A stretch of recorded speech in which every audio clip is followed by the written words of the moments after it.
Bonjour à tous et à toutes, merci d'être là pour ce nouvel événement en ligne. Alors aujourd'hui, on va parler surconsommation en ce jour de Black Friday et donc des multinationales qui sont peut-être hors contrôle.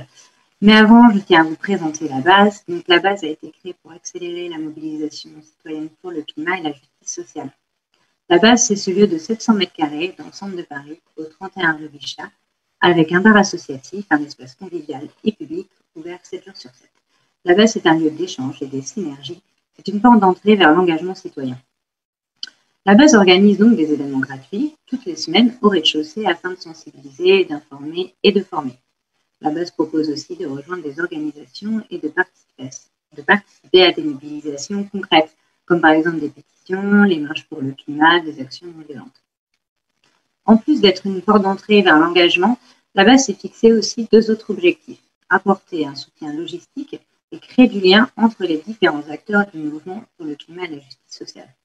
Pour cela, dans les 3 étages du bâtiment, il y a un espace de coworking, des bureaux, des salles de réunion et des espaces de stockage.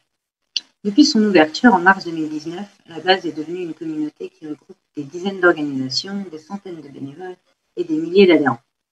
Mais aujourd'hui, comme lors du premier confinement, la base est fermée. Donc cela concerne le bar, où se passent donc les événements, mais aussi des espaces de travail, où les organisations ne peuvent plus venir. Comme il était hors de question de laisser un tel lieu vide en plein Paris, en pleine crise, on a repensé les espaces de la base pour les adapter. Donc avec l'organisation de maraudes, la distribution de dons, et on fait des permanences avec notamment l'association La Cloche, le soutien des commerçants du quartier, et puis des maraudes alimentaires et vestimentaires. Évidemment, on continue d'informer sur les réseaux sociaux et de former grâce à des événements en ligne, notamment comme celui-ci.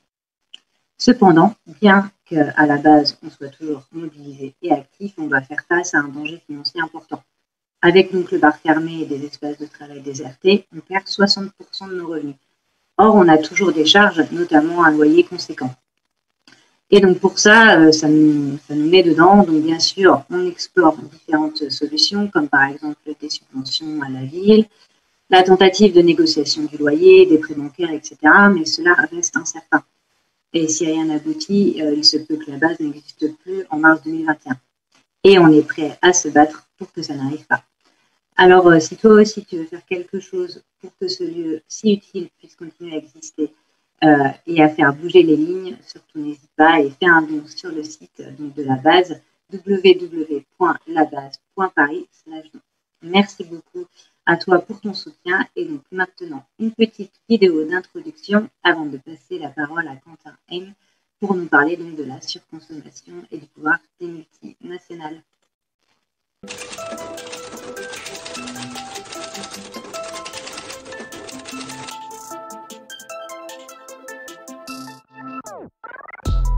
Renault continue d'assurer votre mobilité.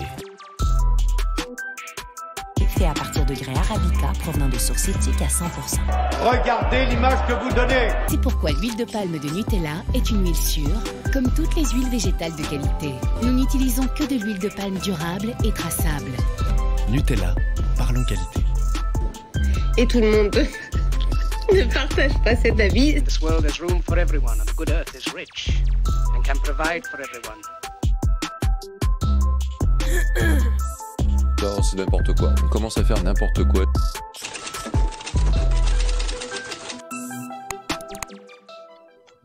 Bonsoir. Cette vidéo, alors je ne sais pas si vous avez pu le voir à peu près, mais cette vidéo, elle montrait plein de types de publicités et comment les grandes entreprises montrent qu'elles arrivent à bien faire, qu'elles arrivent à faire toujours plus vert, toujours plus fair. Elle nous montre en fait qu'au royaume de l'image, il suffit de 3 clics pour tout colorer en vert. Alors, la plus grande difficulté, c'est que c'est plus difficile quand on demande de la transparence. La question de la consommation, elle est au cœur de notre système. Elle regroupe à la fois la question de la production, donc de la consommation et du politique. Je ne vais pas tout dévoiler là maintenant, mais je vous rassure, vous allez tout comprendre à la fin de ce live. Pour discuter de tout ça, et d'ailleurs je suis ravi d'être là et merci à la base, pour discuter de tout ça, on va avoir Estelle Dubreuil, d'une super association qui s'appelle Faire un monde équitable. Je dis ça en toute objectivité. Il va y avoir aussi Juliette Renaud, des Amis de la Terre, Khaled Gaidji, du collectif Résistance à l'agression publicitaire, et Anatole Tilly, de l'association iBoycott. Alors, je vais commencer par une question assez simple, assez large, hein. C'est la question de où on en est aujourd'hui, un petit état des lieux de ce qui se passe. On voit que plein d'entreprises déclarent faire plein de belles choses. Alors, est-ce qu'il y a un véritable changement massif dans l'offre des produits aujourd'hui, produits et services?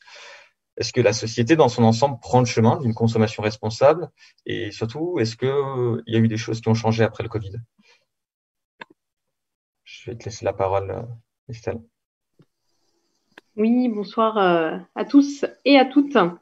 Merci Quentin. Alors, donc moi j'étais déjà là l'année dernière avec Khaled. On était en physique à la base pour une soirée sur consommation aussi à l'occasion du Black Friday, puisque n'oublions pas que c'est aujourd'hui.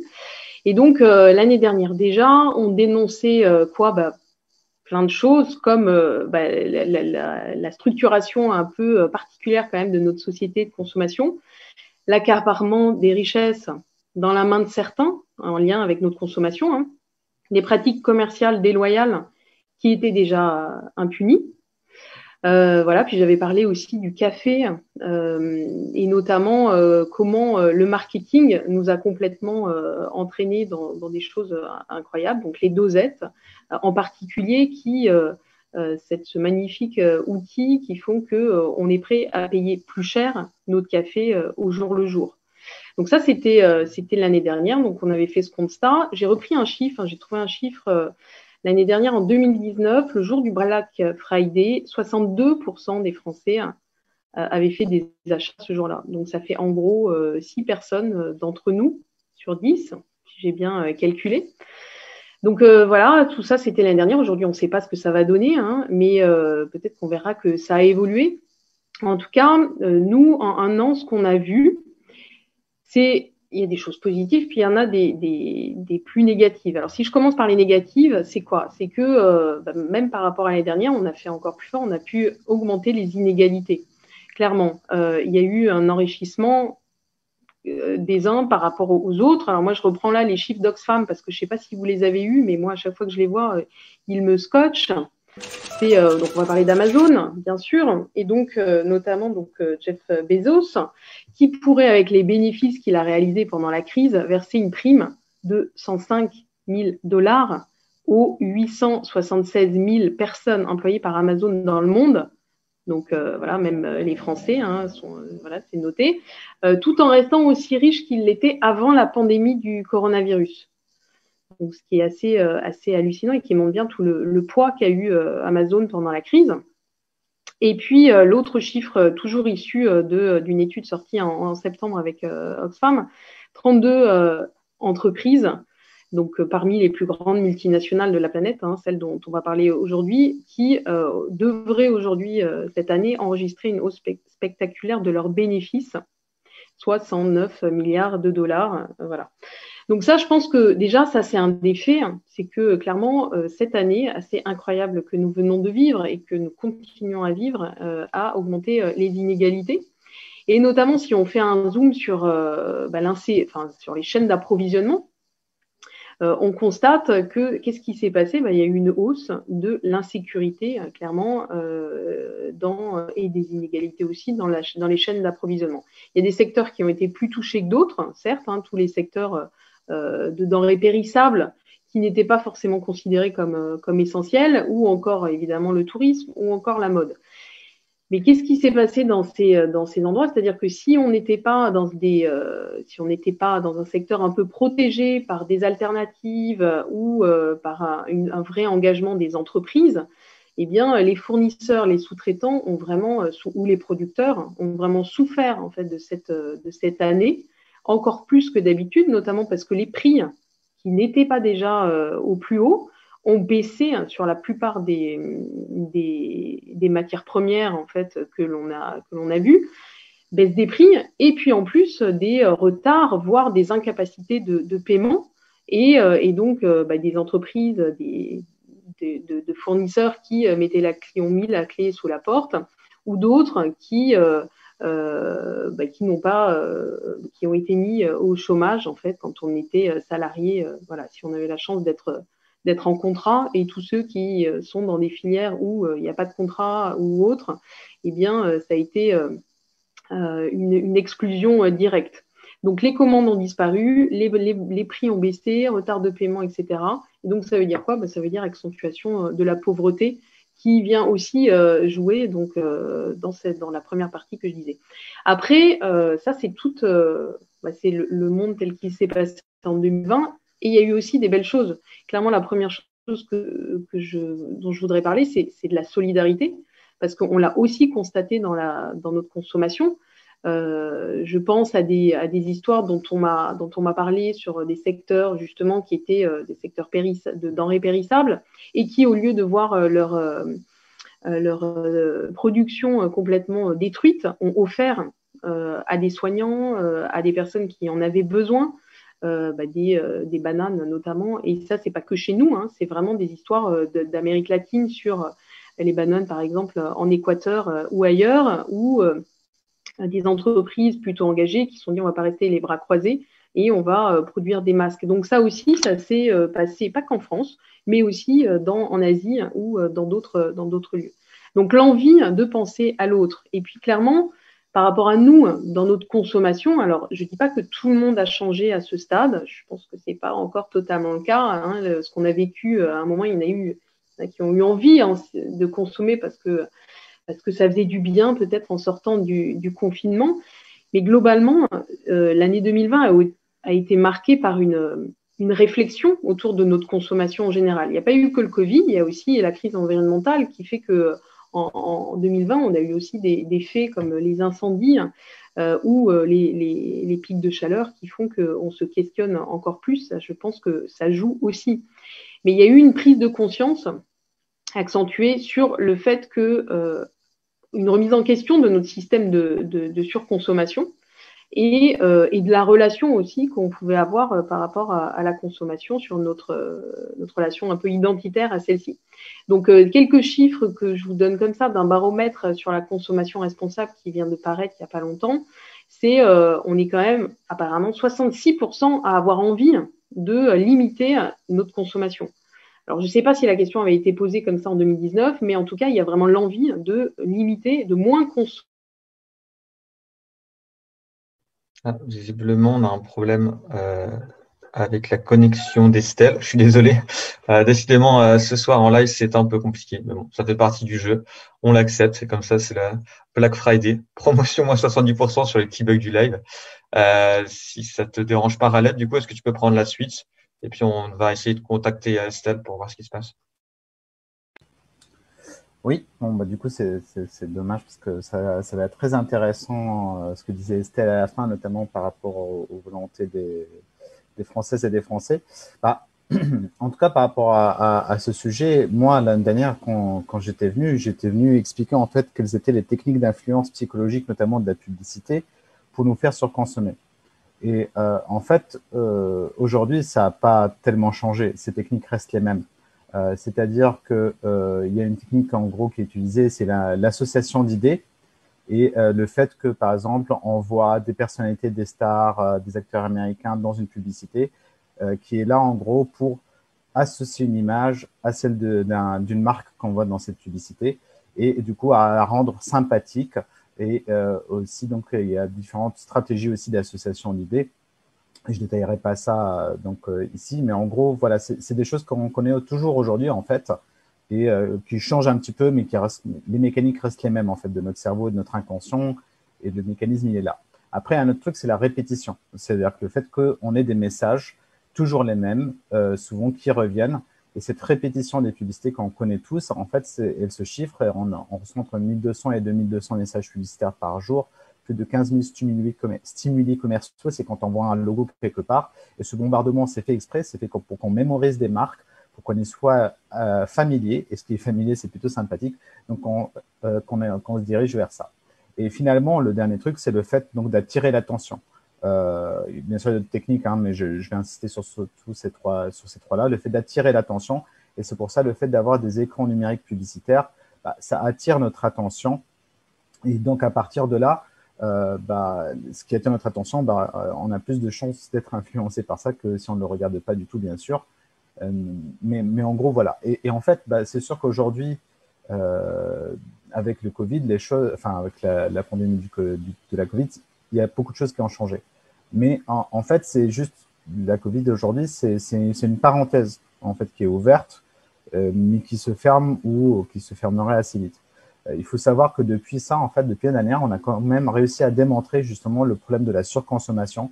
Et quelles que soient en fait les techniques qui sont utilisées en gros pour nous faire surconsommer ou les techniques pour montrer en fait l'éco-blanchiment ou des choses comme ça qu'il y a dans les publicités, il faut savoir que le PIB français, il est fait à hauteur de 60%, donc le produit intérieur brut, donc la production de la richesse nationale économique, elle est faite à partir de 60% de consommation. Donc en fait, aujourd'hui, toujours le système économique qu'on a aujourd'hui, il est toujours fait en fait par rapport à la consommation et la dépendance à la consommation. Et donc, à l'heure où on doit consommer moins et mieux, bien sûr, ça pose un véritable problème. Donc déjà, c'est le premier truc. Et après, en fait, on a réussi à démontrer, donc avec un rapport qu'on a fait paraître, donc à résistance à l'agression publicitaire avec les Amis de la Terre notamment, donc qui s'appelle Bicorpo. Je vous invite à aller voir dedans, c'est vraiment très intéressant. On a eu des recherches en économétrie récentes qui nous ont démontré que l'augmentation en fait des dépenses publicitaires cumulées des entreprises augmente le niveau de consommation agrégée, donc c'est quelque chose qui est assez prouvé maintenant, à hauteur de 6 à 8%, donc par exemple sur le marché américain pendant 30 ans. 6 à 8%, en fait, c'est assez énorme, hein, ça n'a pas l'air comme ça. Et après, en fait, nous, bah, du coup, on a aussi étudié, en fait, dans un autre rapport, qui est paru en juin aussi, donc avec Greenpeace et le réseau Action Climat, que si on interdit, en fait, la publicité pour des produits polluants, par exemple, en fait, il y a une méta-étude par rapport au tabac, en fait, qui a été beaucoup interdit, en fait, les publicités pour le tabac dans plusieurs pays. En gros, on amène aussi, en fait, une baisse de 6,7% de cette consommation. Donc, ça correspond aussi avec l'étude qui augmente, en fait, la consommation. Et encore plus détaillé, en fait, de cette étude, on a vu que si on faisait des interdictions limitées de la publicité, on aurait 13% en gros de baisse de consommation. Ils ont fait des interdictions globales, c'est-à-dire qu'on interdit par exemple toute la publicité pour tout le tabac et non pas on encadre la publicité comme on le voit pour l'alcool. En fait, si on fait des interdictions globales, on peut arriver en fait à des baisses de consommation de ces produits à hauteur de 23%. Donc en fait, la question qui est posée est du coup intéressante en fait en soi, c'est-à-dire que par rapport à la surconsommation, on peut arriver à baisser la consommation sans limite la publicité, mais en fait, il faut aller encore plus loin. Il faut poser aussi la question de la surproduction, car en fait, s'il y a des pubs, c'est parce qu'il y a des annonceurs à la base qui en font, parce qu'ils surproduisent et ils veulent nous inciter à surconsommer ce dont on n'a pas besoin en soi. Donc voilà, en gros, en fait, le mécanisme reste quasiment le même. Et aujourd'hui, bah, quand il y a eu le Covid, qu'est-ce qui s'est passé? En fait, avec la Covid, aujourd'hui, en fait, on se rend compte que le système économique n'est pas résilient parce qu'on est rentré en crise économique. Et du coup, en fait, il y a un gros désinvestissement publicitaire dans les médias. Donc, et ça a provoqué, en fait, une action en chaîne. En fait, il y a eu des investissements publicitaires. Et le gouvernement, en fait, ils n'ont pas fait grand-chose. Au lieu de profiter de cette crise pour essayer de faire autre chose, un autre modèle économique, par exemple, pour les médias, en fait, ils n'ont pas fait grand-chose.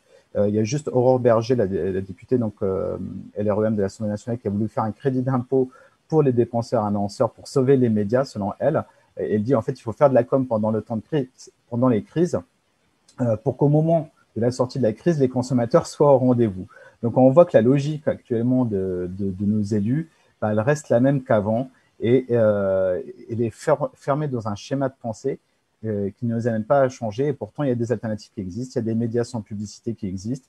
Il y a aussi des modèles économiques alternatifs, comme celui, par exemple, de Pierre Rimbert, qui a expliqué en fait comment on peut aller voir un projet pour la presse libre et amener en fait des financements alternatifs par des cotisations, comme on fait pour les cotisations sociales, pour financer les médias d'intérêt généraux. Donc, on peut aussi créer une autre forme d'économie, c'est possible, mais pour l'instant, le gouvernement reste et les élus restent comme avant.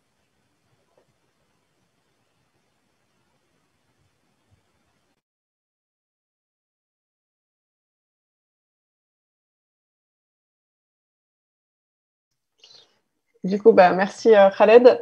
Moi, je vais vous parler un peu un autre aspect qu'on connaît un petit peu moins, c'est comment la communication des multinationales et leur publicité aussi ne servent pas non seulement un impact sur la surconsommation qu'on constate aujourd'hui, comme l'a expliqué Khaled, mais c'est aussi un outil d'influence politique en fait pour faire du lobbying et pour en fait essayer aussi de continuer à maximiser leurs profits.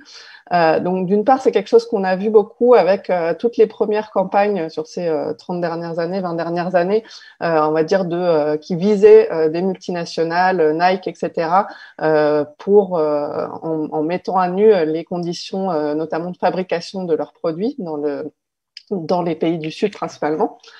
Et la réponse des multinationales, qu'est-ce que ça a été? Ça a été engager notamment des agences de com pour répondre à ces campagnes lancées par la société civile et à publier des chartes éthiques ou des engagements volontaires disant si, vous inquiétez pas, nous sommes des entreprises responsables. Après, on a eu toute la vague verte, donc nous sommes aussi des entreprises écolo avec beaucoup aussi de relooking des logos qui sont devenus tous verts. Moi, je me rappelle encore de McDonald's qui nous avait appelé aux amis de la Terre pour savoir ce qu'on pensait de leur nouveau logo, si en effet ils étaient plus responsables. Et donc, ils vont nous dire, voilà, non, mais nous, on respecte les droits des travailleurs. Bien sûr, il n'y a aucun travail des enfants dans nos chaînes d'approvisionnement, etc. Sauf que pourquoi est-ce qu'ils publient toutes ces chartes éthiques? Le problème, c'est que ça n'engage qu'eux-mêmes. Et nous, ce qu'on voit dans les faits, c'est que les multinationales continuent de violer les droits humains, continuent de violer les droits de leurs travailleurs, continuent de détruire l'environnement. Et donc, la réponse qu'on essaye d'avoir, c'est d'essayer de leur imposer des lois contraignantes pour les obliger réellement à respecter les droits humains et l'environnement. Et donc, les multinationales vont utiliser ces chartes éthiques et ces engagements volontaires en disant mais non, on n'a pas besoin de la loi puisque en fait on s'autorégule et donc elles vont essayer de faire passer ça et elles le font passer aussi parce que depuis une vingtaine d'années, elles ont réussi à s'immiscer petit à petit dans les espaces de décision politique depuis les années 90 et notamment avec l'époque de Kofi Annan à l'ONU. On a les entreprises qui se montrent comme faisant partie de la solution au changement climatique, etc. Et donc, on les invite directement aux tables de négociation. Vous avez dû peut-être entendre parler du fait qu'on a les grandes entreprises pétrolières qui sont à la table des négociations sur le climat, par exemple, ce qui est bien sûr un non-sens total. Et donc, ça, elles le font dans tous les domaines. Nous, on a enquêté pas mal sur les diverses tactiques de lobbying des entreprises. Donc, comme je disais, il y a le lobbying plus classique qui se passe au gouvernement, au Parlement, et il y a aussi toute cette influence de la communication. Et en début d'année, avec l'Observatoire des multinationales, qui est un média alternatif indépendant, un média d'enquête, on a enquêté sur le lobbying pendant la crise du coronavirus. Et qu'est-ce qu'on a observé? On a pu constater, c'est que les entreprises ont essayé d'instrumentaliser la crise du coronavirus pour deux choses. La première, c'est pour attaquer en fait les normes sociales et environnementales, soit des normes qui existent déjà. Donc, par exemple, on a eu l'industrie des plastiques qui a voulu nous faire croire qu'il fallait pas interdire l'usage des plastiques les plastiques à usage unique parce que c'est plus écolo et c'est plus hygiénique. Donc, peut-être pas écolo, mais en tout cas, c'est plus hygiénique dans un temps de crise sanitaire. On a eu les entreprises de l'automobile qui ont demandé à l'Union européenne des délais supplémentaires pour réduire les émissions de CO2, la réduction auxquelles elles étaient contraintes, et ça un petit peu dans tous les domaines. Et donc ils nous ont dit ils ont recyclé leur vieille demande en utilisant la crise du coronavirus. On a aussi ce qui est passé par contre, parce qu'il y a certaines demandes qui ne sont pas passées heureusement, en France où ils ont dit là on est dans un temps de crise, vous comprenez, on a besoin donc dans le secteur agroalimentaire, on a besoin de continuer à produire, de continuer à donner des aliments accessibles pour tout le monde pendant cette période de crise, et donc ils ont réduit les distances pour l'épandage des pesticides sans même qu'il y ait les concertations des populations locales comme ce qui était prévu. Donc ça c'est la première chose, c'est comment est-ce qu'ils ont utilisé la crise pour attaquer les normes sociales et environnementales. On a aussi bien sûr tout ce qui était les normes sur les droits des travailleurs, suppression des congés payés, etc., pour être solidaire pendant la crise. L'autre chose, et qui se joue encore aujourd'hui, c'est comment s'accaparer la manne d'aide publique qui est en train d'être débloquée, qui a commencé à être débloquée depuis le printemps, pour les plans de relance, pour la relance après cette crise. Donc, ça a commencé, notamment, vous avez dû entendre parler du plan de sauvetage d'Air France au printemps dernier, avec un soutien de l'État de 7 milliards d'euros et soi-disant associé à des conditions sociales et environnementales. Sauf que quand on y regarde de plus près, ces conditions sociales et environnementales, d'une part, c'est un simple engagement, donc il n'y a rien de contraignant. Qu'est-ce qui se passe si Air France finalement ne respecte pas ce qu'il est marqué? Il n'y a rien qui dit qu'ils vont devoir rendre l'argent. D'autre part, quand on y regarde, le problème, c'est que même ces soi-disant conditions écologiques, en fait, elles n'ont rien d'écologique, puisqu'il s'agit d'une part, notamment, d'encourager un usage accru des agrocarburants, donc l'huile de palme. Donc ça, c'est aussi un cadeau caché au lobby de Total, qui essaye de développer son projet de bio-raffinerie d'huile de palme dans les Bouches-du-Rhône. Et on a aussi un recours accru à la compensation carbone. Et autre chose, vous avez peut-être entendu parler du fait que Air France a envisagé de fermer des lignes intérieures. Donc, on s'est dit, chouette, ça c'est bien pour le climat, mais en fait, pas du tout. Ce qu'ils envisagent, c'est juste de les transférer à leur filiale. Et donc, on a eu ça en fait dans plein de domaines et on continue à l'avoir parce que tout cet argent des plans de relance, vous devez entendre régulièrement le gouvernement qui annonce des nouveaux milliards et millions qui sont mis sur la table pour aider les entreprises. Il y a notamment un fonds qui a été voté au projet de loi finances au printemps. On a essayé de se battre, notamment avec Oxfam et Greenpeace, pour que ces aides publiques soient associées à des contraintes, des engagements contraignants en matière sociale et environnementale, notamment des droits des travailleurs aussi, et des risques de plan de licenciement, etc. Le gouvernement et les députés, bien qu'on avait réussi à faire déposer des amendements via certains députés, ça a été refusé. Et donc, cette bataille continue aujourd'hui et va continuer pendant encore pas mal de temps parce que cette crise dure. Et le dernier point, c'est donc là, on renoue avec plus la communication publique, c'est toutes les annonces qui ont été faites par les grandes entreprises pour dire, voilà, on est là pendant la crise, on est là, on a pris conscience, on est là pour aider la nation, on est là pour aider le monde entier à lutter contre cette crise. Donc, à multiplier des annonces, notamment sur des dons, sur, par exemple, Total qui nous a dit, nous, on est vraiment une entreprise responsable, donc bien sûr, on ne va solliciter aucune aide publique, on ne va pas demander le chômage partiel, etc. Mais par contre, par derrière, dans les enquêtes qu'ont pu faire des partenaires à nous, on s'est rendu compte que Total était en train de se faire racheter sa dette par la Banque centrale européenne. De la même manière, LVMH, qui avait promis des dons immenses au début de la crise, a aussi dit que voilà, il s'arrangerait après avec l'État pour les factures. Et dernier point, parce que je crois qu'il faut que je passe la parole, à quoi ça leur sert cette communication que nous on appelait Corona washing? C'est pour se légitimer en fait. Pour se légitimer, pourquoi? Pour deux choses. D'une part, pour recevoir ces aides publiques, que je vous disais qu'ils essayaient de capter, parce que voilà, c'est des entreprises qui sont responsables, qui aident l'État, qui aident la crise. Et deuxièmement, pour être invités, encore une fois, dans les processus de décision politique. Donc, on a des entreprises, et j'avais eu un débat avec un lobbyiste sur Mediapart en juin dernier, qui reconnaissait que les entreprises étaient directement invitées dans les cellules de crise par le gouvernement. Pendant ce temps-là, la société civile et même les parlementaires étaient complètement exclus. Donc, on a toute une prise de décision qui s'est faite en tête-à-tête entre le gouvernement et les grandes entreprises. Voilà, je ne vais pas aller plus loin pour l'instant. Vous pouvez en savoir plus sur le rapport qu'on avait sorti à l'époque qui s'appelle « Lobbying, l'épidémie cachée » et bien sûr à votre dispo aussi pour des questions. Bien, bonsoir à toutes et tous. Merci à vous d'être présentes et présents et merci également à la base pour m'avoir une nouvelle fois invité à débattre avec vous sur ces sujets très intéressants et d'actualité. Pour celles et ceux qui ne connaissent pas l'association iBoycott que je représente, il s'agit d'une association de consommation responsable dont la démarche est d'accompagner à la fois les consommateurs dans leurs achats, mais également les entreprises dans leurs pratiques qui, trop souvent, malheureusement, sont fallacieuses ou trompeuses. Notre association part du principe que chaque achat est un vote pour le produit que l'on achète. Un vote pour le produit que l'on achète, c'est-à-dire à la fois pour le produit, la manière dont il est fabriqué, les conditions dans lesquelles il est fabriqué, par qui et comment il est vendu. Avec la crise sanitaire, de nombreuses pratiques aberrantes ont été vues et dénoncées. Par exemple, pour ne citer que, il y a l'usage abusif de plastique par les supermarchés Leclerc.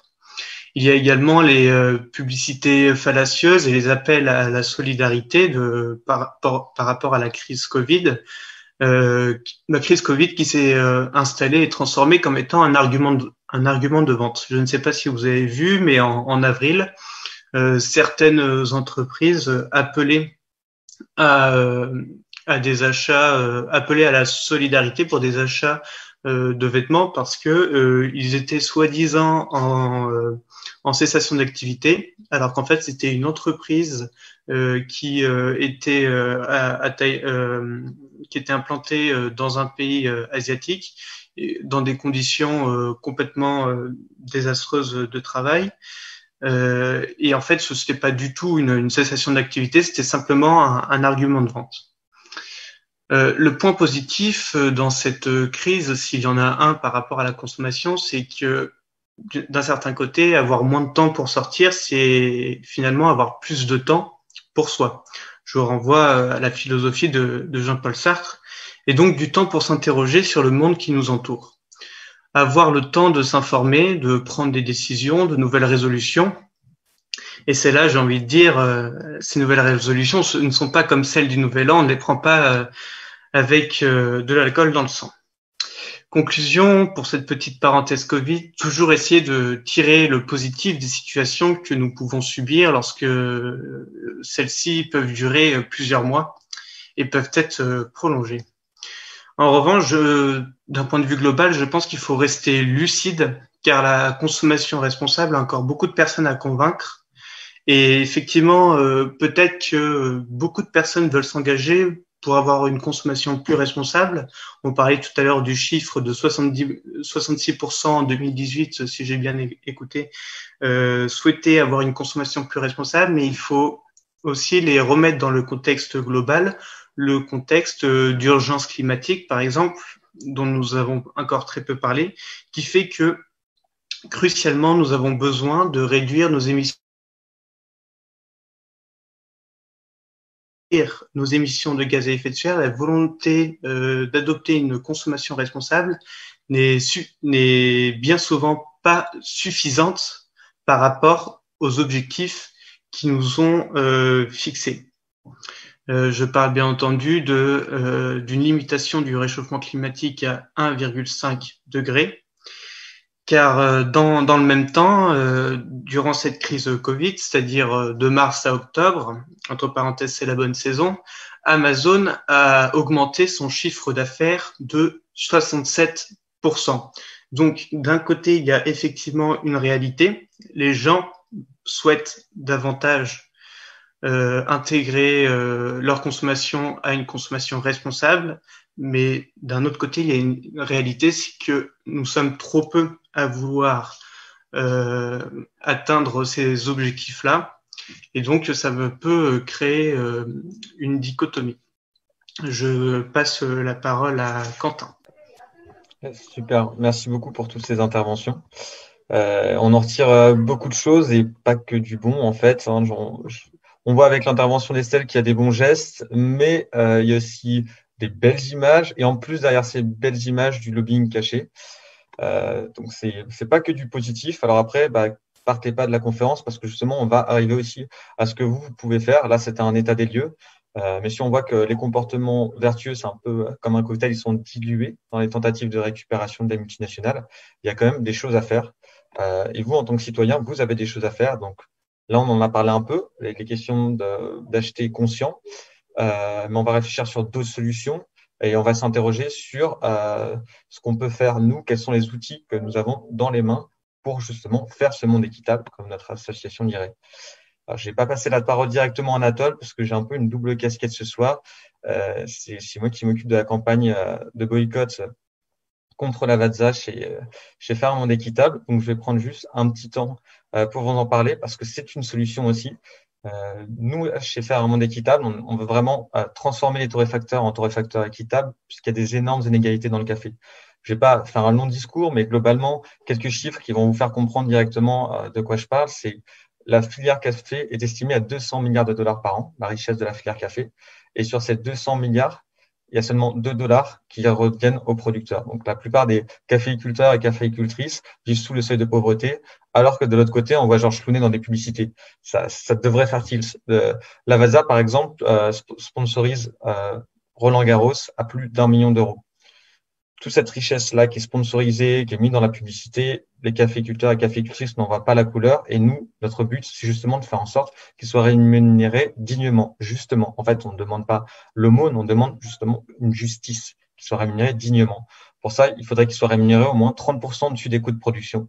Si ça vous intéresse, vous pouvez rejoindre notre campagne de boycott. Et d'ailleurs, je vais laisser Anatole qui va parler un peu plus de ce que c'est justement faire du boycott avec la plateforme iBoycott.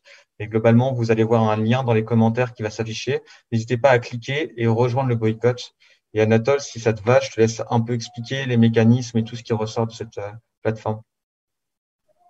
Très bien, merci Quentin et merci pour le travail que tu as effectué pour la campagne contre la VATSA. Et donc pour que ces caféiculteurs aient des revenus dignes, pour rappel, un café non équitable, c'est 5% seulement du prix du café qui revient dans la poche du caféiculteur, tandis que pour un café équitable, ça peut dépasser le quart du prix du café. Donc ce n'est pas du tout la même chose. Pour ce qui est des campagnes de boycott, c'est simplement partir d'un scandale, d'une entreprise, et ce scandale va être mobilisateur. Il va mobiliser les consommateurs à s'unir contre les pratiques immorales de certaines entreprises, et ensuite notre association va contacter l'entreprise afin que celle-ci cesse d'agir de manière immorale. Par exemple, il y a quelques années, il y avait eu l'entreprise Jouet Club et Oasis qui avaient un partenariat avec les cirques Pinder. Les cirques Pinder, eux, étaient accusés d'une maltraitance animale. Et cette maltraitance animale, eh bien, elle était inadmissible. Et donc, nous avons demandé au cirque Pinder et à Jouet Club, nous avons demandé à Jouet Club et à Oasis de cesser leur partenariat avec les cirques Pinder. C'est allé très vite et donc ils ont cessé d'avoir ce partenariat avec le cirque Pinder. Est-ce que j'ai le temps de parler de 2 autres actions? Très bien. Ensuite, je vais vous parler de Starbucks. Starbucks, c'est depuis leur implantation en France, ils n'ont pas payé d'impôt sur les sociétés, c'est-à-dire depuis 2004. Donc, nous avons protesté contre cette inégalité, encore une fois avec le café, entre les petits commerçants et les multinationales. Il y a vraiment des inégalités dans l'économie qu'il convient de battre.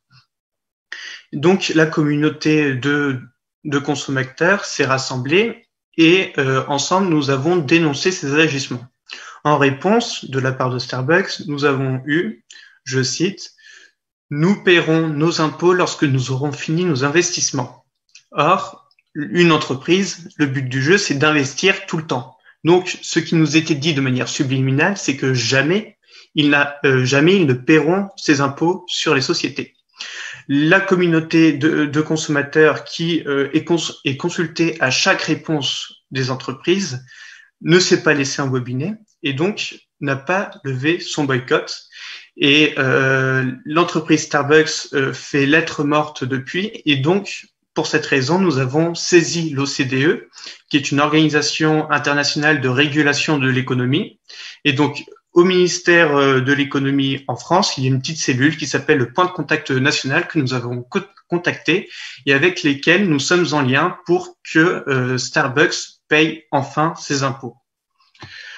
Comme dernier petit exemple, je vais vous parler de Nike. Nike qui fait partie des 83 multinationales qui sont épinglées pour exploiter de manière illégale et inhumaine les Ouïghours dans la province du Xinjiang.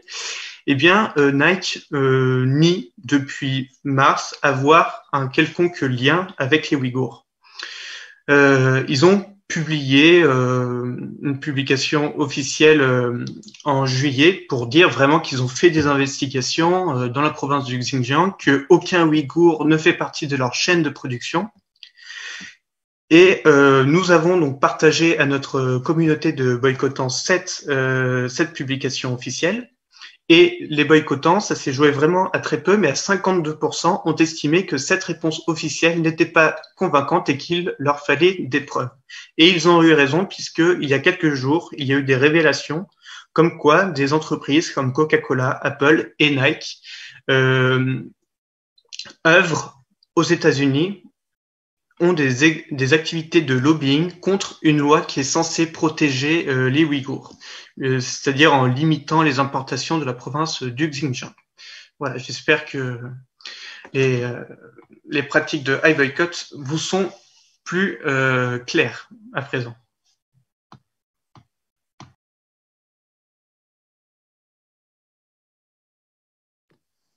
Bon, du coup, j'enchaîne sur toi, Anatole, et puis sur toi, Quentin, aussi, par rapport à la campagne café.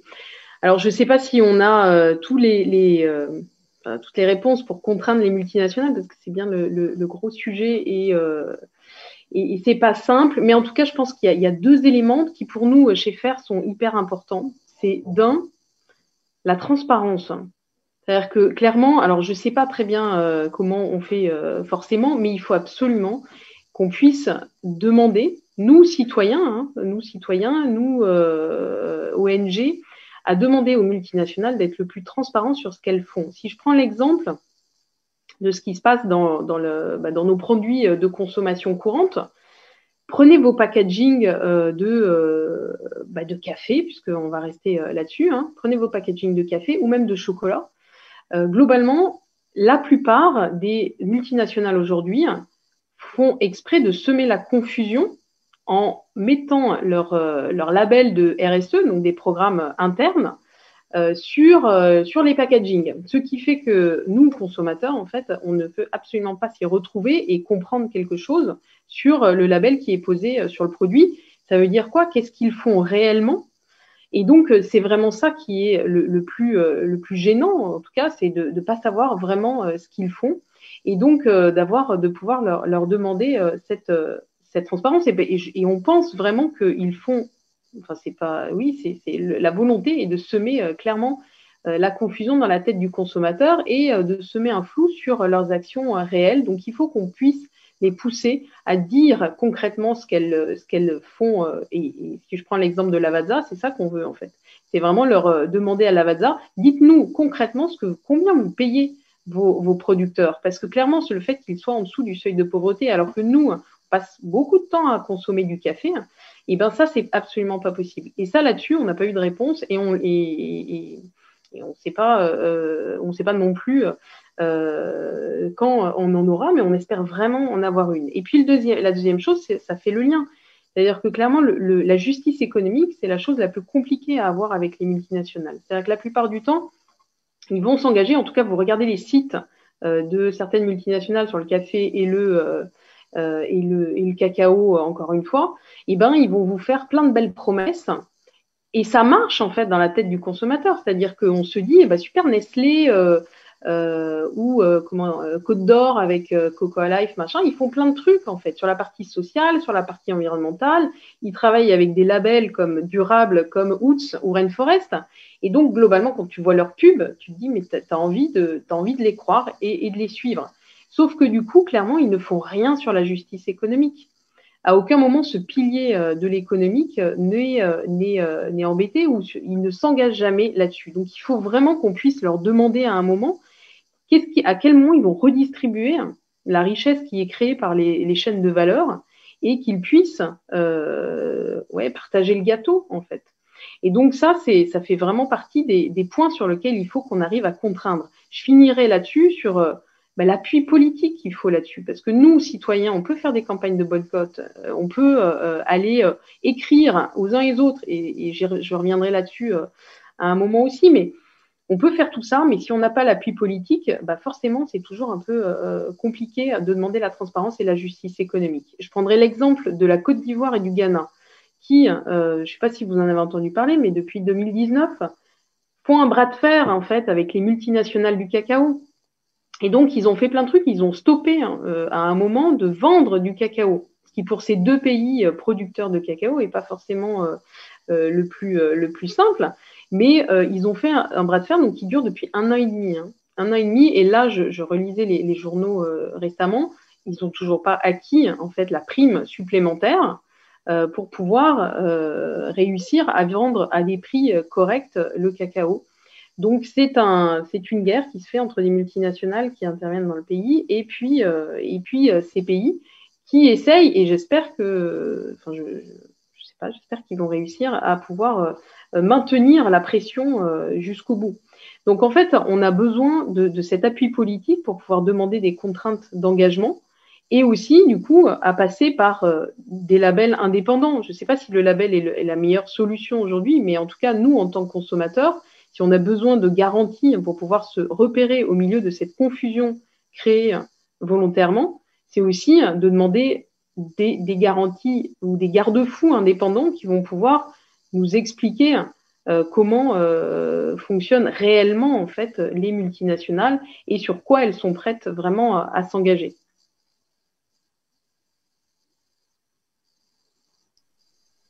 Je vais enchaîner sur ça aussi. Donc, nous, aux Aminateur, on s'est aussi mobilisés sur la question des chaînes de valeur et en tout cas de la mondialisation de la production et de l'organisation des multinationales. Donc, avec pas mal d'autres associations et de syndicats, on s'est battu pendant plusieurs années, pendant le quinquennat précédent, le quinquennat Hollande, pour faire adopter une loi qui s'appelle la loi sur le devoir de vigilance des multinationales et qui est en fait la première loi au niveau mondial qui reconnaît la responsabilité légale des entreprises, des sociétés mères et des entreprises donneuses d'ordre et qui ont donc maintenant le devoir de prévenir les violations aux droits humains, à la santé et à la sécurité des personnes et à l'environnement qui peuvent survenir à cause de leurs activités, mais aussi de leurs activités de leurs filiales et de leurs sous-traitants ou fournisseurs dans le monde entier. Pourquoi on avait besoin de cette loi? Parce qu'en fait, on parle de multinationales, mais ça a un sens, on va dire, en termes économiques, mais en termes juridiques, une multinationale, ça ne veut rien dire. C'est juste une série d'entités juridiques qui sont autonomes. Donc, la maison mère qui est basée en France, par exemple, si on prend le cas de Total ou d'EDF ou d'autres grandes entreprises. Et après, ils ont leurs filiales un peu partout dans le monde et ils ont, avec des liens encore moins évidents, tous leurs sous-traitants et fournisseurs qui sont aussi un petit peu éparpillés dans le monde entier. Et donc, juridiquement, en fait, il n'y avait pas de lien entre ces entités, donc pas possible de faire remonter les responsabilités quand il y a des violations des droits humains ou des dommages environnementaux qui sont commis un peu partout dans le monde. Donc cette loi nous permet maintenant d'aller devant un juge en France pour des actes qui sont commis à l'autre bout du monde. Donc on a lancé aux Amis-de-la-Terre la première action en justice utilisant cette loi l'année dernière, qui est une action contre Total pour ses activités, qui est un méga projet pétrolier en Ouganda et en Tanzanie, qui est en train d'accaparer les terres de 100 000 personnes environ et qui prévoit de forer plus de 400 puits dans un parc naturel protégé. Mais cette loi s'applique aussi. En fait, cette loi, on l'avait appelée pendant toute la période de la bataille pour son adoption, qui a été une vraie bataille contre les lobbies. Elle a été surnommée la loi Rana Plaza. Je ne sais pas si vous rappelez du Rana Plaza. C'est l'effondrement en 2013 d'un immeuble d'entreprise textile au Bangladesh qui a fait plus de 1100 morts. Et du coup, là, on a retrouvé dans les décombres des étiquettes de Auchan, d'H&M, etc. Sauf que, bien sûr, c'était leur sous-traitant et donc, soi-disant, elles n'étaient pas responsables. Et donc, cette loi va nous permettre c'est une loi qui, pour la première fois, est contraignante. Donc, les entreprises, comme je vous disais, dans ma première intervention, qu'est-ce qu'elles ont fait pendant la bataille pour cette loi. Ils nous ont dit, mais on n'a pas besoin de cette loi parce que nous, on est déjà responsables, on a nos chartes éthiques, etc. On leur a dit, bah, écoutez, aucun problème. Si vous êtes responsable, bah, la loi, vous n'aurez rien à faire pour vous mettre en conformité avec cette loi et vous ne serez pas sanctionné. Bon, aujourd'hui, la nouvelle bataille qui s'est ouverte depuis 2017, l'adoption de cette loi, c'est comment la faire appliquer. Parce que là, aujourd'hui, les entreprises, en fait, essayent de interpréter la loi de façon beaucoup moins ambitieuse, bien sûr, pour réduire les obligations qui ont été créées. Donc là, on a une bataille qui est devant les cours de justice. Et l'autre pari qu'on avait fait à l'époque, c'est que les opposants nous disaient on peut pas avoir cette loi seulement en France parce qu'on est dans un monde, dans une économie mondialisée. Et on avait dit non, on sait, mais en fait, la France doit montrer l'exemple et les autres suivront. Et aujourd'hui, le temps nous donne raison puisque l'Union européenne est en train de commencer à discuter d'une directive européenne sur le sujet. Bon, on est assez inquiet du niveau d'ambition que ça aura sur le papier, parce que là, on est des entreprises même qui s'engagent en disant qu'ils veulent cette législation, mais bon, c'est pas exactement la même que nous on demande. Et on a d'autres pays en Europe qui sont aussi en train d'adopter des lois similaires. Et on a aussi des négociations au niveau des Nations Unies qui sont en cours sur le sujet. Donc, on peut contraindre les entreprises par la loi, c'est une autre voie de bataille. On peut contraindre aussi par la justice. Une autre bataille qu'on a soutenue pendant l'époque du premier confinement, c'était donc nous aux Aminateurs, on a une campagne depuis un certain temps qui vise Amazon, donc vous avez dû entendre parler notamment ces jours-ci, qui visait Amazon d'abord pour l'impact environnemental et climatique de ces activités, mais pendant le premier confinement, on s'est surtout mobilisé en soutien aux travailleurs d'Amazon qui voyaient, pendant que tout le monde s'arrêtait de travailler, eux, ils ont eu des cadences de travail accélérées et des conditions dans les entrepôts où il n'y avait aucune protection sanitaire, donc avec un grand nombre de cas de coronavirus, etc. Donc, on s'est mobilisé aux côtés des syndicats, notamment aux côtés du syndicat Solidaire, qui a déposé un recours en justice. Donc, nous, on l'a soutenu parce qu'on appelle une intervention volontaire. Et on a réussi, via ce recours en justice, à obtenir la fermeture, l'arrêt des activités d'Amazon, la réduction, en fait, à la seule vente des produits essentiels. Donc, ça, c'était une grande bataille qui a été gagnée en justice. Et aujourd'hui, on est en train de se battre pour que dans la loi, il y ait un moratoire sur les nouvelles zones commerciales et les nouveaux constructions d'entrepôts de e-commerce. Et on soutient des collectifs un petit peu partout en France qui se mobilisent contre la construction de ces entrepôts d'Amazon qui sont aussi non seulement posent des problèmes au niveau local, hein, déjà de l'occupation des terres, de la concurrence avec les commerces, les petits commerces, etc., mais aussi en termes climatiques, puisqu'ils veulent utiliser de façon accrue notamment le transport aérien pour transporter leurs produits.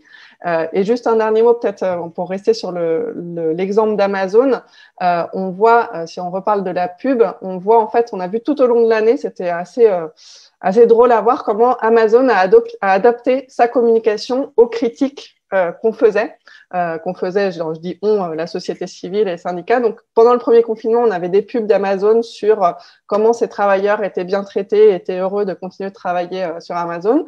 Et maintenant, on va avoir des pubs d'Amazon sur comment est-ce qu'en fait, eux aussi, ils aident les petits commerces en leur proposant de vendre sur leur plateforme, etc.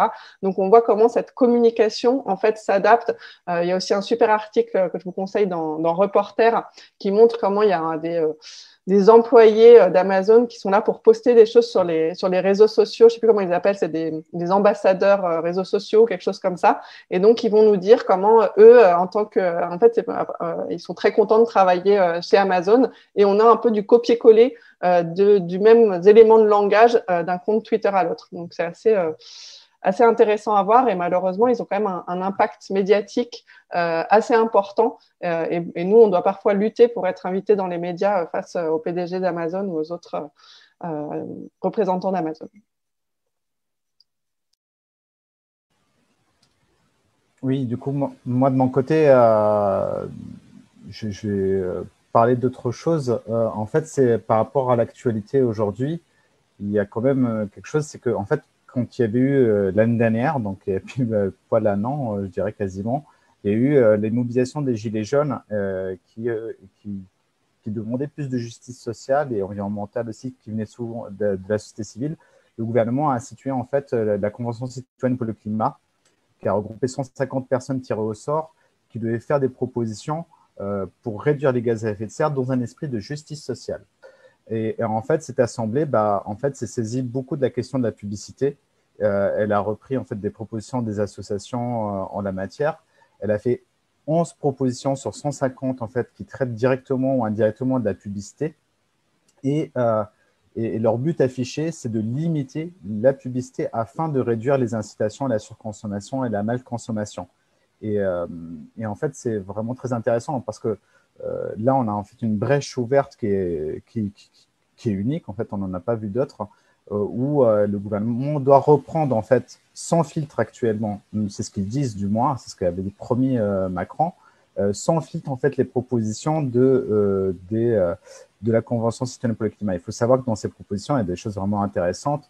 Il y a le fait de bloquer la publicité sur Internet d'office quand on est dessus, comme avec le RGPD, mais pour les publicités. Il y a le fait qu'il n'y ait plus de publicité dans les boîtes aux lettres.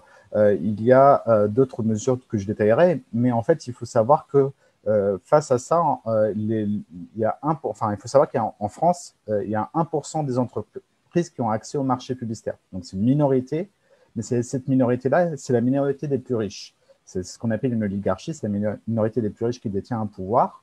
Et en fait, eux, ils ont beaucoup d'argent et ils vont défendre leurs intérêts. Et actuellement, en fait, il y a un rapport de force, en gros, qui se joue sur ces questions-là, notamment, ou qui est à construire, en fait.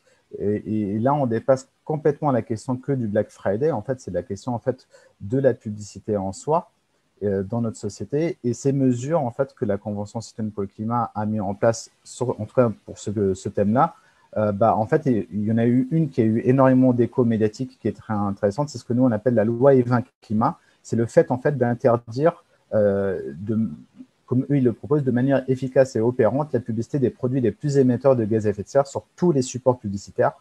Et ça, vraiment, ce serait quelque chose qui serait énorme à gagner. C'est une lutte qui vaut vraiment la peine d'être menée, de défendre ça. Et interdire aussi donc la publicité. Parce qu'en fait, c'est très important que les produits polluants, en fait, il faut les dénormaliser. Aujourd'hui, c'est pas normal en fait, on achète des vêtements neufs. Juste le fait d'acheter des vêtements neufs, c'est pas normal parce qu'en fait, ça surconsomme, ça pollue énormément. C'est pas normal que ça soit cool d'avoir un SUV. En fait, il faut ringardiser tout ça. Et le meilleur moyen de ringardiser, en fait, c'est de le faire disparaître en termes publicitaires. Donc, c'est quelque chose qui est énorme à gagner. Et ça, en fait, on gagne déjà ça. Et il y a aussi autre chose qui est intéressant, qui est un objectif gagnable en fait en soi, c'est le fait d'interdire les panneaux publicitaires dans les espaces publics extérieurs, hors information locale, culturelle et les signalétiques de localisation. Et ça, par exemple, c'est vraiment quelque chose qui est très intéressant. Et là, dans les semaines qui viennent, déjà, il faut lutter pour le sans filtre, c'est-à-dire que le gouvernement fasse un projet de loi en fait, ou des lois ou des mesures qui reprennent en fait ces mesures-là de la Convention citoyenne pour le climat. Et après, il y a une autre bataille qui va être menée plus tard dans les mois qui viennent, c'est celle sur les députés, en gros, qui vont sûrement, les lobbies vont s'activer en fait justement à ce niveau-là et faire en sorte que ces mesures-là ne passent pas. Et en fait, s'il n'y a personne en gros derrière pour aller voir les députés, pour aller défendre ces mesures, pour aller défendre le sans filtre même avant, donc n'hésitez pas à interpeller les politiques dans les réseaux sociaux, partout où vous les voyez, pour justement faire débat et amener cette question pour qu'ils défendent ces mesures-là.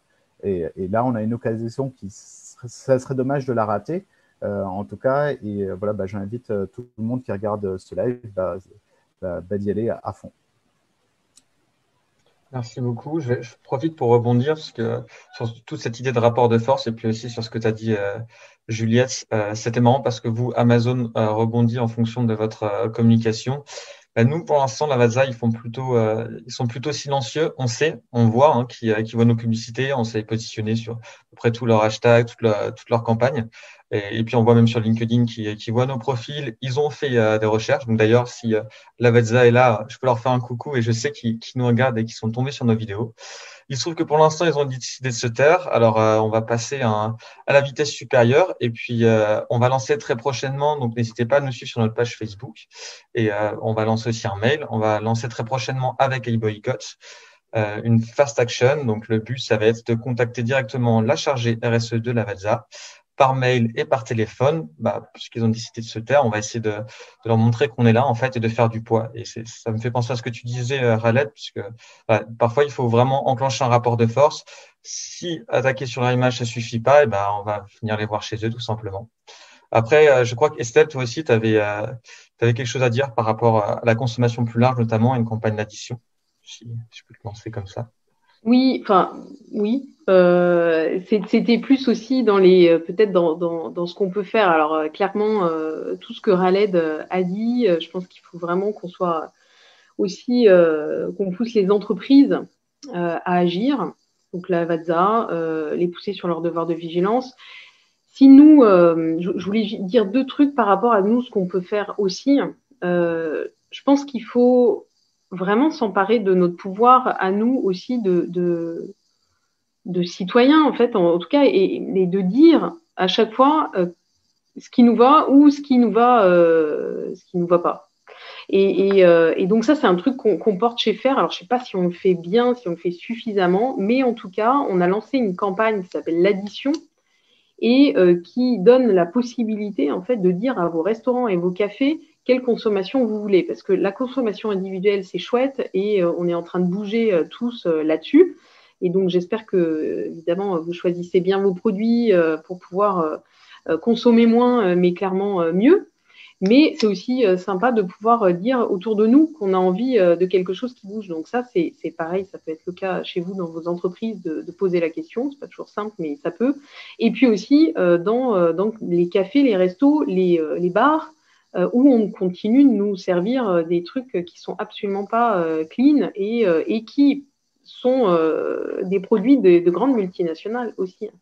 Donc voilà, on a fait, on a avec avec 4 autres assos, Bioconsommateurs, Slow Food, le Consulat et puis Pic Environnement. On a fait le pari de réussir à transformer la conso autour de nous. Donc vous, en tant que citoyen, vous pouvez dire haut et fort quand vous allez dans un lieu que vous souhaitez que la consommation change. Est-ce que ça va changer du jour au lendemain? Je ne sais pas, mais c'est important de pouvoir le dire, l'énoncer.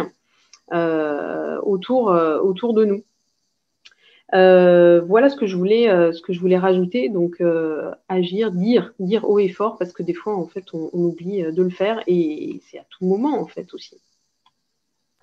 Alors, j'ai une question sur les commentaires. Et d'ailleurs, pendant que je lis cette question, donc on va passer les tours de parole. N'hésitez pas, vous pouvez mettre des commentaires. Nous, ils sont remontés à chaque fois et on va essayer de rebondir. On a encore un peu de temps en plus. On n'est pas du tout en retard, ce qui est assez rare. Donc, du coup, n'hésitez pas à nous envoyer des questions et nous, on va essayer d'y répondre au mieux.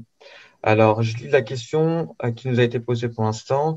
Je pense aussi qu'il y a un souci de dissociation du social et des gestes environnementaux. Ça, déjà, ça va intéresser pas mal l'équipe du Faire un monde équitable, je pense. Aujourd'hui, il y a aussi l'état de santé des travailleurs. Les engagements des GES n'en parlent pas. D'ailleurs, n'en parlent que dans quelques cadres. Alors, j'ai pas compris exactement la question. Je pense qu'il est en train de dire que l'état de santé des travailleurs est très peu mise en avant par rapport aux questions environnementales et qu'on met pas assez l'intérêt. Il parle notamment de la question des intrants. Par exemple, on ne parle pas assez de l'intérêt de repousser les intrants, notamment pour les producteurs et les productrices. Je ne sais pas s'il y a des tours de parole. Je pense que Estelle, forcément, pour faire un monde équitable, ça va être intéressant parce que c'est un peu le créneau du commerce équitable. Donc, je vais te passer la parole et après, on va voir si vous voulez répondre aussi à Juliette, Khaled ou Anatole. Faites-moi signe. Vas-y, Estelle, si tu veux en parler un peu. Ouais, je veux bien en parler. Alors, je suis pas hyper sûre d'avoir bien compris la question, hein. Parce qu'il y a plein de trucs dans tous les sens. Je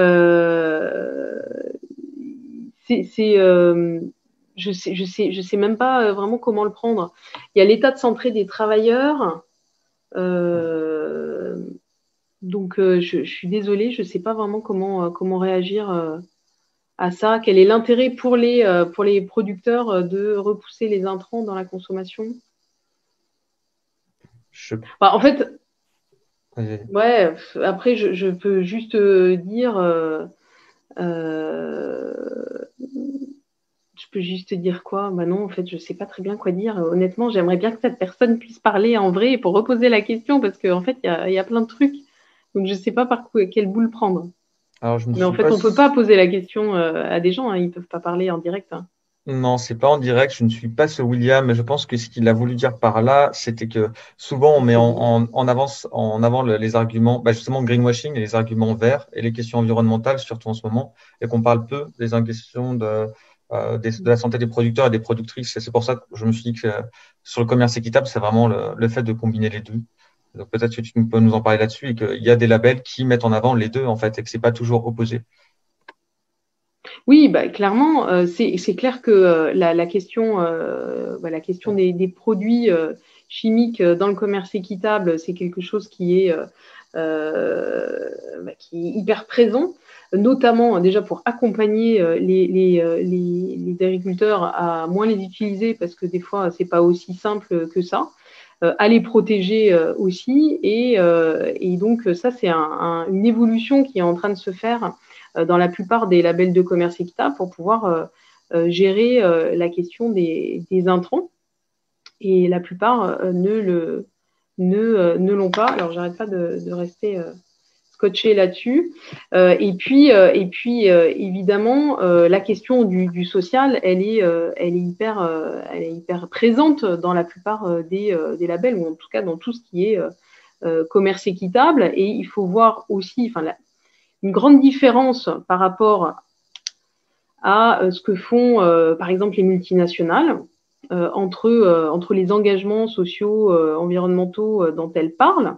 C'est que dans les labels de commerce équitable ou dans les pratiques de commerce équitable, ce sont les producteurs qui décident, c'est-à-dire que la gouvernance appartient aux producteurs. Et donc, c'est eux qui décident et donc ils sont en autonomie par rapport à ça, ils décident de la manière dont ils vont gérer la partie sociale éventuellement dans la coopérative, mais aussi tout ce qui va être au niveau de l'environnement. Et c'est là que se passent vraiment les vraies transformations, parce que quand on donne l'empowerment, l'autonomie aux personnes, en général, elles vont pas gaspiller l'univers dans lequel elles sont, et elles vont prendre soin de l'écosystème.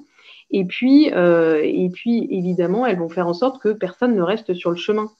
Et donc, ça, c'est un des gros points. Alors, je ne sais pas si j'ai bien compris la question, mais en tout cas, c'est ce que je pouvais dire là-dessus, c'est qu'entre des multinationales qui nous vendent du rêve à nous faire croire par de la pub qu'elles font des choses pour les producteurs, et ceux qui le font vraiment, ils parlent moins, ils font moins de pub parce qu'ils n'ont pas autant d'argent. Et voilà, mais on espère mais les actes montrent que la transformation, elle se fait avec ces alternatives-là. Et que l'empowerment, laisser la parole aux gens qui font, c'est hyper important plutôt que d'arriver avec des gros sabots en disant exactement comment il faut faire. Et on le voit sur la question des pesticides. Moi, il y a un truc à chaque fois qui m'énerve beaucoup, pardon, du coup, je reprends la parole. C'est cette question des bonnes pratiques agricoles. Je ne sais pas si ça a un lien avec la consommation là, mais on voit partout ces choses-là qui sont faites, et les multinationales sur leur site internet aussi vantent dans leur mode de production qu'elles font des formations aux bonnes pratiques agricoles, etc. Si vous arrivez à savoir exactement ce que c'est, les bonnes pratiques agricoles qu'elles mettent en avant, c'est très compliqué d'y comprendre quelque chose et d'y voir quelque chose. Donc du coup, ça aussi, les bonnes pratiques agricoles, c'est aussi les agriculteurs eux-mêmes qui peuvent en parler, et c'est ce qu'ils font en partie dans le commerce équitable. Merci beaucoup, Esther. Je ne sais pas, William, je ne sais pas si c'est vraiment la question, mais voilà. On verra. Bon, sinon, William, tu peux aussi nous recontacter en message, j'allais le redire aussi. Si vous avez loupé ce live, si vous voyez ce live en différé, parce que c'est ça la beauté, c'est que c'est un live, mais ça peut être en différé. Vous pouvez le regarder n'importe quand ce week-end. N'hésitez pas à nous envoyer des commentaires, soit sur notre page Facebook, soit sur les pages Facebook des associations co-organisatrices. Et puis, on est toujours là pour vous répondre. On avait une deuxième question qui, celle-là, touche un peu plus Juliette, il me semble, il y a souvent l'argument de l'emploi pour les multinationales. Les lobbies s'en servent beaucoup auprès des politiques. Comment contrer cet argument? Donc, si je comprends bien, le chantage à l'emploi, comme on l'appelle. Oui, c'est en effet un argument ultra classique des multinationales. On l'a eu en long, en large et en travers pendant les années où on s'est battu pour faire adopter cette loi sur le devoir de vigilance dont je vous parlais. On nous dirait concrètement, voilà, on ne peut pas respecter les droits humains finalement en allant jusqu'au bout de la logique. On ne peut pas nous exiger de respecter les droits humains et respecter l'environnement dans toutes nos activités dans le monde entier, parce que sinon, en fait, on va perdre des parts de marché. Face bien sûr aux méchantes multinationales chinoises qui sont bien pires que les multinationales européennes et françaises, et on va détruire des emplois. Sauf que, bien sûr, c'est pas vrai. Déjà, il n'y a aucune étude qui montre que si on est plus responsable, en fait, on est moins compétitif. Il y a même des études qui montrent le contraire. Mais de toute façon, même s'ils étaient moins compétitifs, eh ben, en fait, c'est juste inadmissible parce qu'en fait, même si vous êtes moins compétitif, on ne va pas mettre la question de la compétitivité avant la question de la protection des droits des travailleurs, des populations locales et de l'environnement. Mais il y a aussi peut-être un chiffre intéressant qui va vous parler, qui est sorti aujourd'hui. Il y a deux économistes qui ont sorti une étude, qui ont fait une étude sur la question de l'impact de l'e-commerce, parce que comme je vous disais, Amazon notamment nous dit que ils créent beaucoup d'emplois, ils en ont créé, ils vont en créer encore plus avec tous les nouveaux entrepôts qu'ils veulent construire en France et en Europe. Sauf que l'étude de ces deux économistes qui est sortie aujourd'hui montre que l'expansion du e-commerce sur les 9 dernières années a détruit 81 000 emplois en France, 79 000 en Allemagne et 44 000 en Espagne. Et donc, c'est des emplois qui ont disparu dans le commerce non alimentaire du fait de l'expansion de l'e-commerce. Donc ça, c'est des chiffres très concrets. Nous, c'était quelque chose qu'on disait depuis des mois, mais sans avoir forcément tous les éléments pour le prouver. Et en fait, ça va bien au-delà même de ce qu'on croyait. Donc c'est vrai que ce chantage à l'emploi, et après, on voit aussi que si les entreprises par exemple, nous disent aussi, oui, non, mais c'est impossible pour nous d'aller vérifier ce qui se passe chez notre sous-traitant de rang 3 à l'autre bout de la planète. Si c'est si impossible pour vous, rationalisez un peu, réduisez le nombre de vos sous-traitants et peut-être aussi relocaliser une partie de la production en France où on a des normes sociales un petit peu plus élevées que dans notre pays, même si on sait que même en France, elles sont loin d'être respectées quand on voit comment sont traités aussi les travailleurs de toutes ces entreprises en France.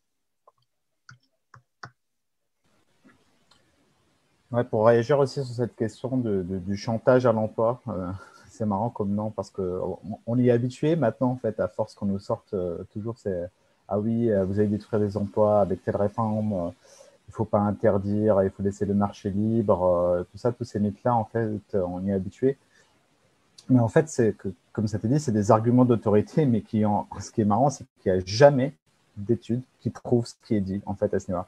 Il n'y a jamais d'études qui dit qu'en gros, réguler encore plus, en fait, la publicité ou les méfaits des multinationales, en fait, ça va faire perdre des emplois. Au contraire, il y a des études qui démontrent l'inverse, justement. Donc, c'est quand même assez incroyable. Et en fait, moi, je vais en citer une. En fait, c'est qu'en fait, il ne faut pas regarder juste un secteur et se dire, en fait, si on régule dans ce secteur, ça va faire ci et ça. En fait, il faut avoir vraiment une vision assez systémique, je pense. Et en fait, donc, il y a bien sûr Amazon, mais il y a aussi d'autres éléments. Enfin, il y avait aussi des supermarchés avant Amazon qui ont détruit, en fait, des emplois. Il y a Christian Jacquiot qui a fait une étude, qui a fait une étude là-dessus, qui démontrait, en fait, que, voilà, en fait, il y a 3 boulangers qui meurent quand il y a, en fait, un supermarché qui arrive quelque part. Etc. Et notamment, donc, une étude vachement intéressante aussi, c'est celle de l'association Negawatt, qui prône en fait une sobriété publicitaire et une sobriété en fait dans la consommation énergétique, c'est-à-dire d'arrêter l'état d'ébriété consumériste dans lequel on est au niveau énergétique, et en fait qui prône aussi le fait d'interdire les écrans publicitaires, des choses comme ça, et qui a montré qu'à terme en fait on allait avoir en fait si on appliquait leur scénario un chiffre qui est quand même assez fort, c'est qu'il va y avoir des emplois détruits, mais il va y avoir aussi beaucoup d'emplois qui vont se construire, en fait, des emplois durables, pérennes. Il va y avoir 500 000 emplois, en fait, d'ici 2050, si on applique leur scénario, 300 000 emplois d'ici 2030. Donc là, pour le coup, on a des études sérieuses qui démontrent ça. Et cette question du chantage à l'emploi, c'est vrai que c'est toujours un truc qui est utilisé. Souvent, en fait, quand on est en train de lutter, nous, on s'adresse souvent au ministère de l'écologie ou des choses comme ça. Et en fait, en face, on a toujours le Bercy, le ministère de l'économie, qui, en gros, dit non, chantage à l'emploi. Et en fait, ça, c'est des mythes, en réalité. Il faut savoir que le premier employeur de France, en fait, c'est les petites entreprises et moyennes entreprises. Et en fait, c'est 3 millions d'entreprises. Et en gros, les multinationales ne représentent rien du tout. Et les emplois, comme l'a expliqué Juliette, sont délocalisés dans des conditions sociales et écologiques qui sont pas du tout, au niveau légal, vraiment bien gérées en fait en soi et qui sont même scandaleuses.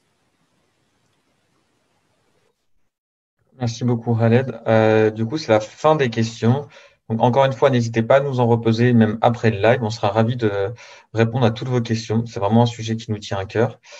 On va passer maintenant à la phase de conclusion. Est-ce que vous pouvez terminer sur quelques mots assez rapides sur tout ce qu'on a dit? S'il y avait de l'huile essentielle de live à prendre, un petit condensé de live à prendre, voilà, c'est un peu l'objectif là. Je vais commencer par Anatole, peut-être si tu peux nous faire en 1 minute une conclusion, un petit condensé de tout ça. Bien. Alors la partie sur le chantage à l'emploi était très intéressante. Après, je pense qu'il ne faut pas perdre de vue le fait que si nous voulons remplir nos objectifs climatiques, il va falloir qu'à un moment donné, nous entrions dans une société décroissante.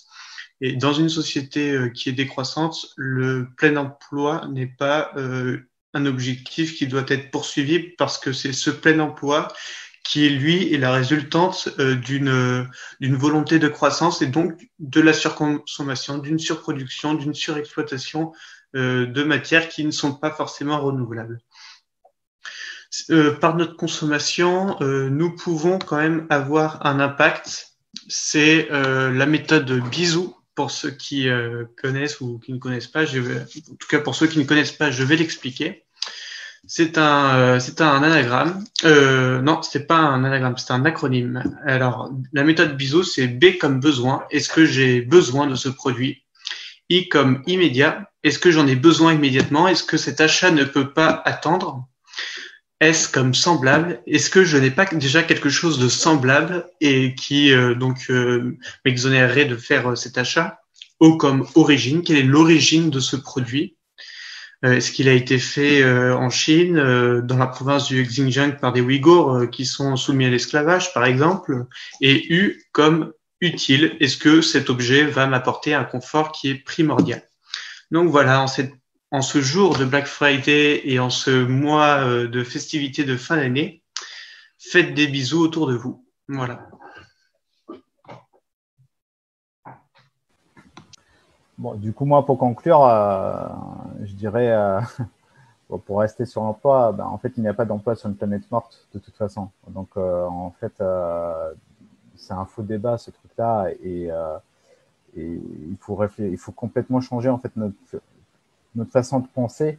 Et je pense, en tout cas, que le fait qu'il y ait moins de publicité qui nous pousse à surconsommer dans la société et plus d'autres messages culturels, créatifs, solidaires, sociaux, et qui nous montrent la vérité, parce que justement la publicité, c'est pas de l'information, elle est là pour justement amener à surconsommer, donc à cacher certaines vérités.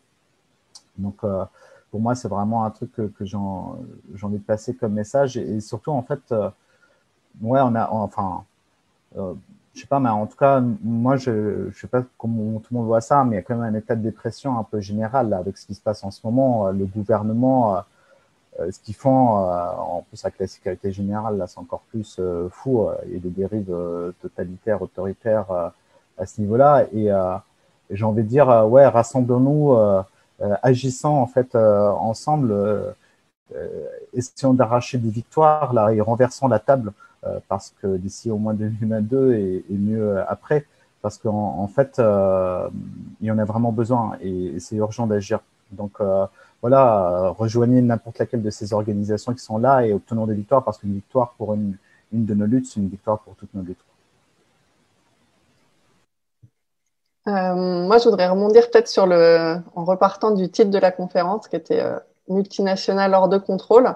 Et du coup, je pense qu'on a montré aujourd'hui que déjà, il faut démanteler ce pouvoir des multinationales, que ce soit leur pouvoir économique ou politique.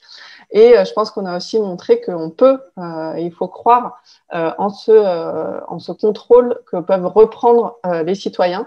Et on nous a pu donner des exemples de plein de leviers différents qui peuvent être actionnés, qui sont complémentaires.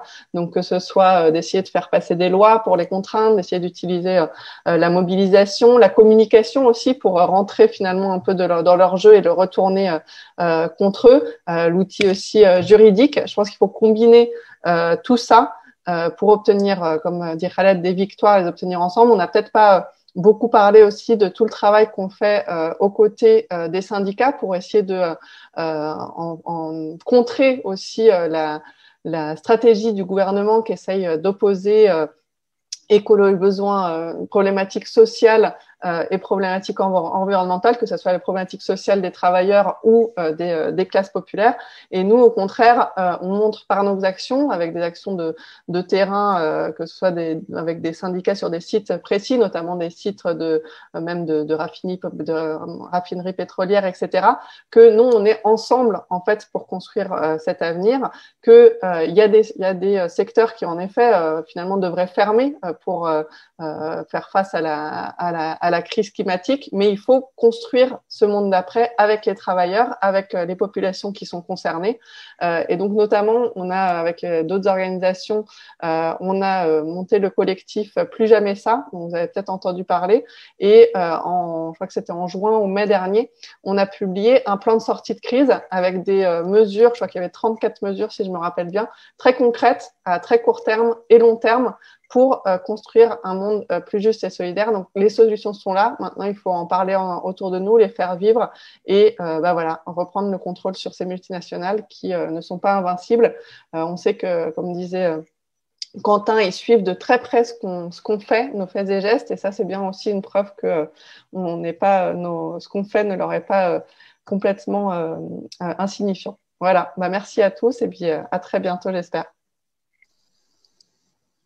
Bon, que dire après ça, Juliette, je suis complètement OK avec tout ce que tu viens de dire. Moi, je dirais qu'il faut clairement changer de paradigme aussi et qu'on prenne en compte dans notre consommation les services sociaux et environnementaux rendus déjà et que les entreprises puissent l'intégrer. Et puis aussi, nous tous, renseignons-nous. Des fois, c'est pas évident, comme je disais, d'y voir clair. Mais dans notre consommation, faisons le tri, essayons de comprendre. Donc, vous avez une appli avec laquelle on est partenaire qui s'appelle MyLabel, qui est le pendant un peu de Yuka sur la partie sociale et environnementale. Ça permet aussi de savoir de quoi on parle. Nous, sur les labels, on a sorti un petit guide qui s'appelle comment déjà, un truc autour de la jungle des labels. J'ai plus le titre exact, mais que vous retrouverez sur notre site. Et voilà, et si vous comprenez pas ce qu'il y a sur vos packaging, sur la partie sociale et économique, vous avez ce guide qui peut aussi vous aider à vous y repérer. Donc, parce que c'est ça aussi, c'est en étant le plus éclairé possible qu'on pourra reprendre notre pouvoir de citoyen derrière la consommation. Donc, lisons, partageons, venez à la base quand on pourra tous se retrouver et on espère que ce sera dans pas si longtemps que ça pour pouvoir continuer à débattre ensemble et à se donner des solutions tous ensemble pour pouvoir agir. Unissons-nous, clairement. Merci. Voilà, et du coup on est arrivé à la fin du live. Merci encore du coup à Estelle, à Khaled, à Juliette, à Anatole et à Quentin pour cette super conférence très intéressante. Donc du coup sur la surconsommation et le pouvoir des multinationales. Je remercie aussi donc toute l'équipe qui était cachée derrière les ordinateurs. Donc on a à la réalisation Hervé, et à la modération sur Facebook, Anouchka. Donc voilà. Donc comme le disait Quentin, le live reste visionnable sur notre page Facebook et il sera mis aussi un peu plus tard sur YouTube. Et oui, les GAFAM, mais bon. On fait avec ce qu'il y a. Et donc, nous, on se retrouve pour un autre live. Donc, rendez-vous le mercredi 9 décembre à 20h pour un événement sur un soutien aux artisans engagés. Voilà, merci à tous et très bonne soirée.